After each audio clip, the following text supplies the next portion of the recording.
में अकाल तख्त साहब और दरबार साहब पर हमला हुआ, उसमें बहुत से मासूम लोगों की जानें गई। अकाल तख्त साहब को तबाह कर दिया गया। उस टाइम के श्रोमणी गुरुद्वारा प्रबंधक कमेटी के प्रधान गुरचरण सिंह टोहरा ने 100 करोड़ रुपए का दावा पंजाब हरियाणा हाई कोर्ट में किया।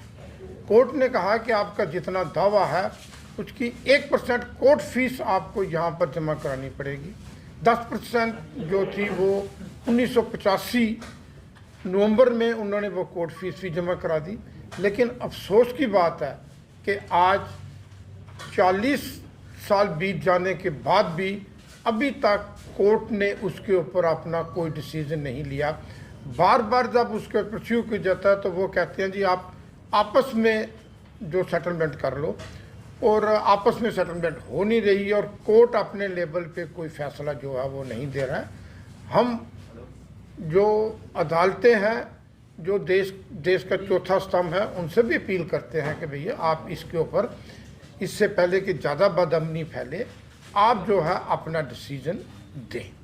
उसके बाद मैं पाकिस्तान के पंजाब में रमेश सिंह जी अरोड़ा जो तीसरी बार वहाँ से लेजिस्लेटिव चुने गए हैं और उन्हें मंत्री बनाया गया है, उन्हें जहाँ मैं मुबारकबाद देता हूँ, उसके साथ ही उनसे अपील करता हूँ कि वो अब मंत्री बन के हैं।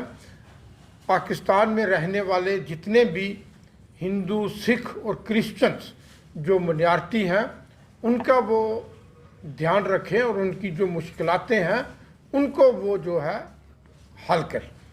उसके बाद मैं कहना चाहता हूँ कि पंजाब में जब से देश आज़ाद हुआ है, बल्कि उससे पहले भी कंपटीटर एग्ज़ाम जो होते थे, हर बच्चा जो था वो पंजाबी में लिख सकता था। लेकिन इस सरकार ने आके आपकी गार ने उसको हटा दिया, सिर्फ हिंदी इंग्लिश में रहने दिया। और मैं भगवत मान जी से भी अपील करता हूँ कि वो अपना ये फैसला जो है वो वापस ले। तो नहीं तो जो ये कहते थे कि मैं पंजाब और पंजाबियत के नाम पे जो जीत के आए और आते ही उन्होंने पंजाबी को हटा दिया, ये एक बहुत बड़ी बेइंसाफ़ी है।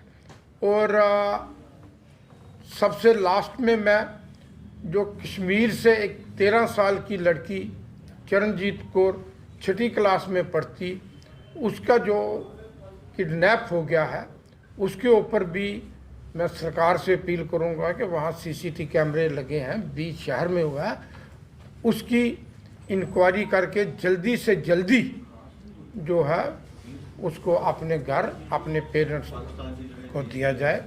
मुझे यही कहना है। आपका कोई सवाल हो तो आप बेझिझक पूछ सकते हैं।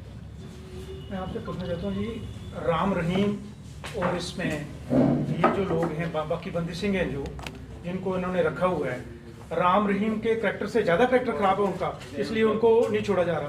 देखिए, इसीलिए तो हम ये कह रहे हैं कि भाई उन लोगों ने, कोर्ट ने जो सज़ा दी, उन्होंने वो अपनी सज़ा पूरी कर ली। ह्यूमैनिटी ग्राउंड पे भी उनकी सेहतें भी ठीक नहीं हैं। बहुत से लोग तो ऐसे हैं कि जो कि चल फिर नहीं सकते। 40 साल अंदर रहने के बाद उनका मानसिक संतुलन भी कईयों का खो चुका है। उसके बावजूद उनको ना तो छोड़ा जा रहा है, ना ही पैरोल दी जा रही है। जबकि दूसरी तरफ एक जो गुरमीत राम रहीम है, उसने कितने जुल्म किए और वो सजा याफ्ता मुजरिम है, उसको सजा हुई है।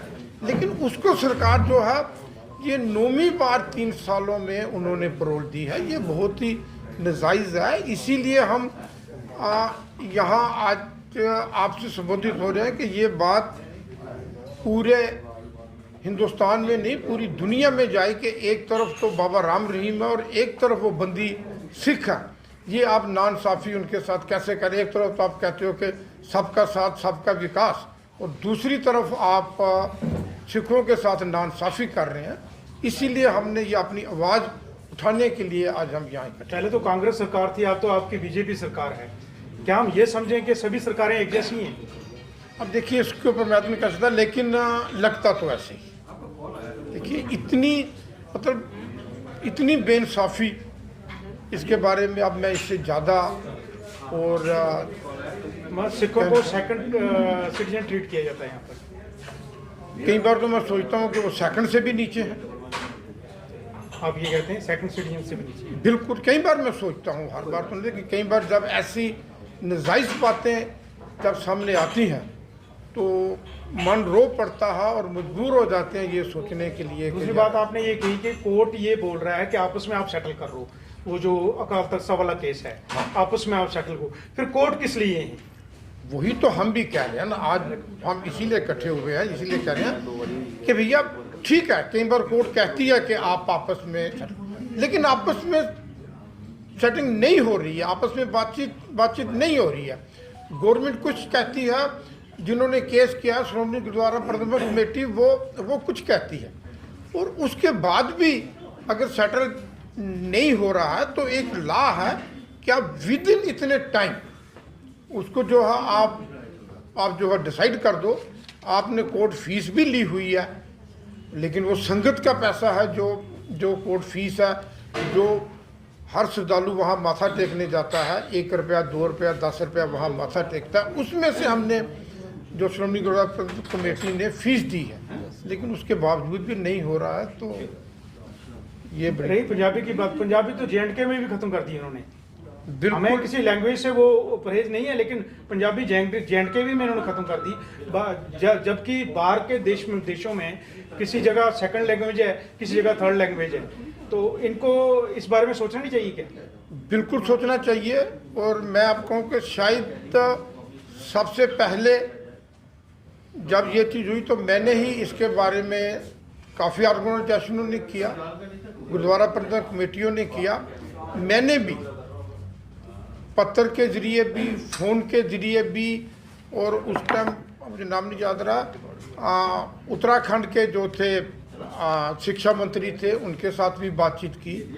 लेकिन अब शासन सभी देते हैं, गवर्नर साहब भी कहते हैं, लेकिन लास्ट में जब तक हो ना तो अब शासनों से तो पेट जो है वो नहीं भरता है।